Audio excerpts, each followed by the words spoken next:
Buenos Aires. It's a city like no other. Everyone says that about great cities, but it's true. I feel like I'm in a 1940s mystery drama, except the plot lines aren't fabricated, they're real. This town of good air melds the perfect blend of noir and romance. It's the Paris of South America. Dangerous streets, love around every corner, friends around every corner, the classiest bars, darkest alleys. The eccentricity of the atmosphere stirs the soul, with only an energy this magical metropolis endows.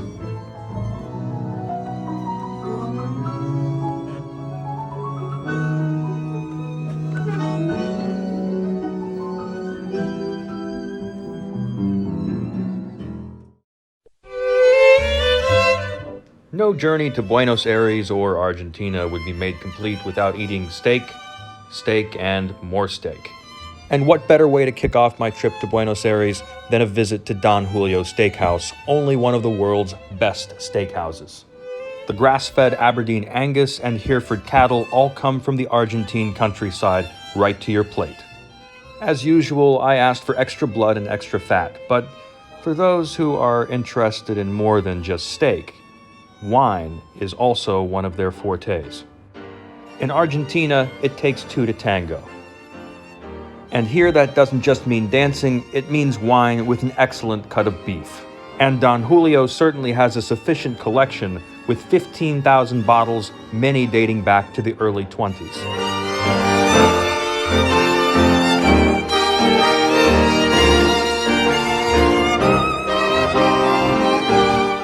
While Don Julio isn't the only steakhouse in town, it certainly is one of the best I've tried in the world.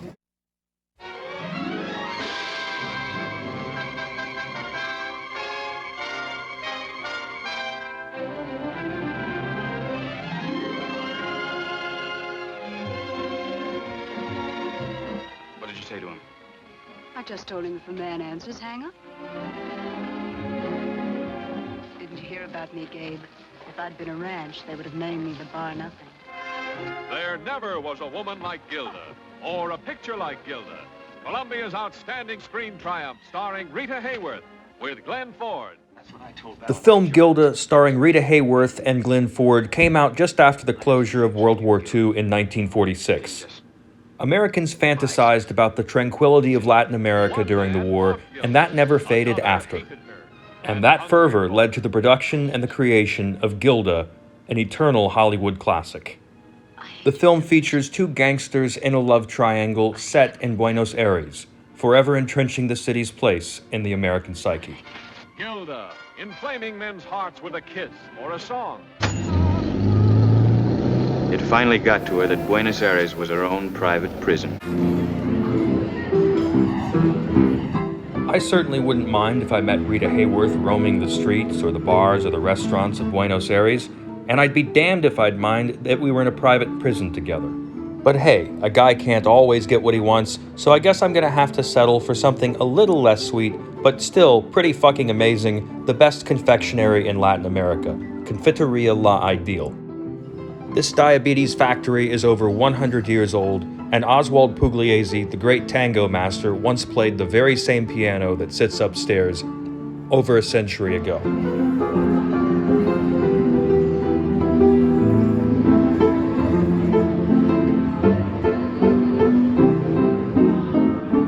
Perón, under whose personal orders Argentina's new constitution was written. Evita Perón looks on happily as her husband takes the oath which entitles him to a second presidential term. No understanding of Argentine history is complete without understanding the legacy of the Peróns, both Evita and Juan. The dictator came to power 3 times in Argentina, and the echoes of his era still ring through the streets of Buenos Aires to this day.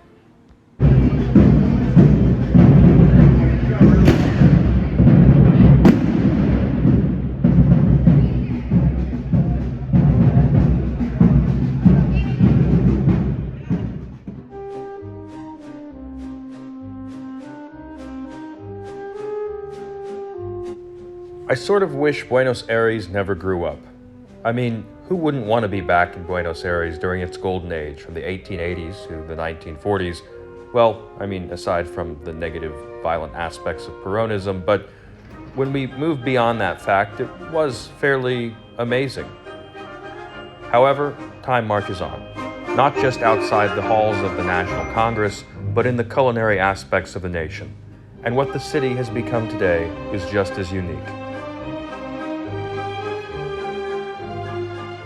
Rated as one of the top Latin American restaurants in the world, Aramburu is not to be missed on a visit to Buenos Aires.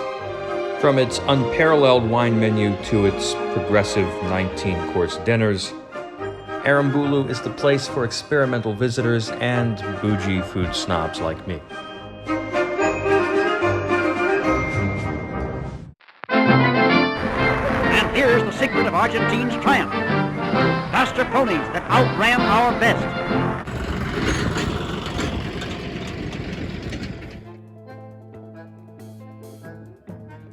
We often think of polo as a sport strictly for royalty, fuddy-duddies, and people as short as Napoleon, but in fact, it's so much more than that, and in Argentina, it happens to be a national pastime. On top of having bragging rights for some of the world's best wine and best polo players, Argentines can also brag on incredible barbecue. Deadass. But in Latin America, what better way is there to celebrate a victory in polo or in any sport than smoking a cigar after a nice long siesta and a delicious barbecue dinner? Prado y Neptuno Cigar Bar brings a little bit of Cuba to South America, specifically the Recoleta district of Buenos Aires. The bar's owners, Ana, Claudio, and Juan, not only enjoy cigars, but also founded a wine brand in recent years. My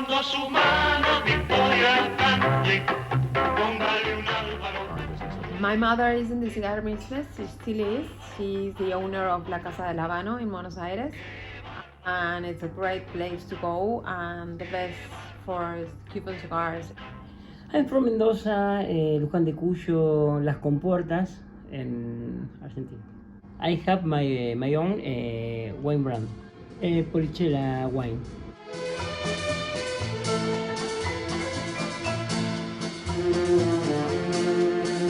It could be many places in the world that we could put pride on the Puno, but being in Buenos Aires makes us different. Buenos Aires is a city that everything happens. Cigars are like Buenos Aires. You could be sad or happy, or it could be the morning or the night, and you will always find comfort in a cigar, and in Buenos Aires.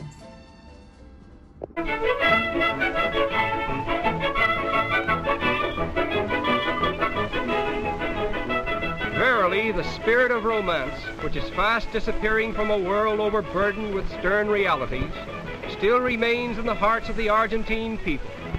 And it is with this thought that we reluctantly say, farewell to romantic Argentina.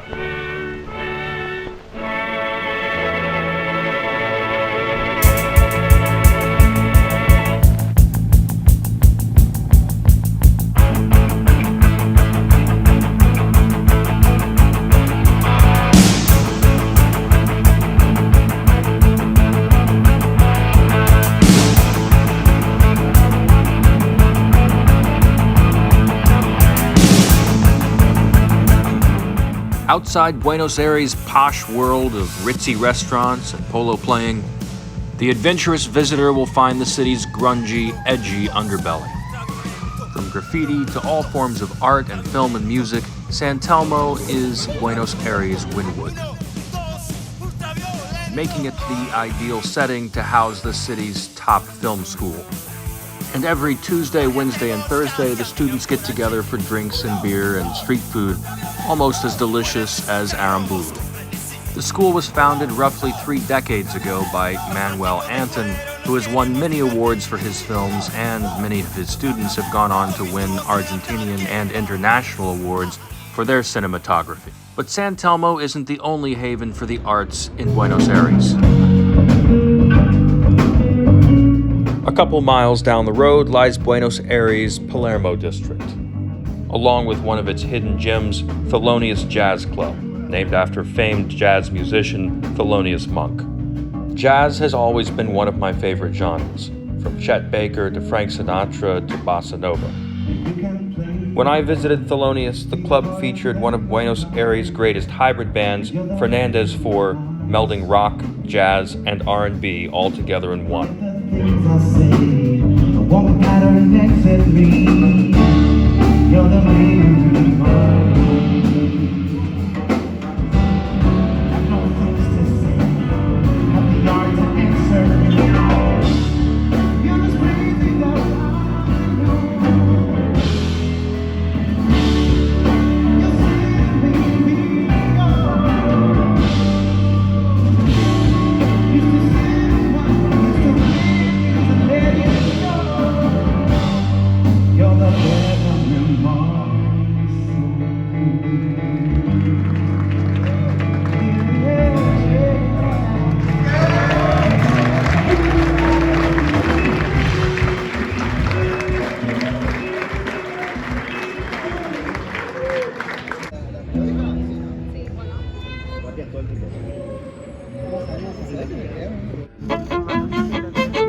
What better way to spend my last night in Buenos Aires than at Calixto Dive Bar? Buenos Aires isn't just the city of good air, it's also the city of good people and good friends. As I close out my time here, I find myself not wanting to leave. A part of me will always be here wandering the streets of Buenos Aires. It's a city at the crossroads of past and modernity, night and day, edginess and class, where the darkness of night is overcome by her music and the warmth of her people.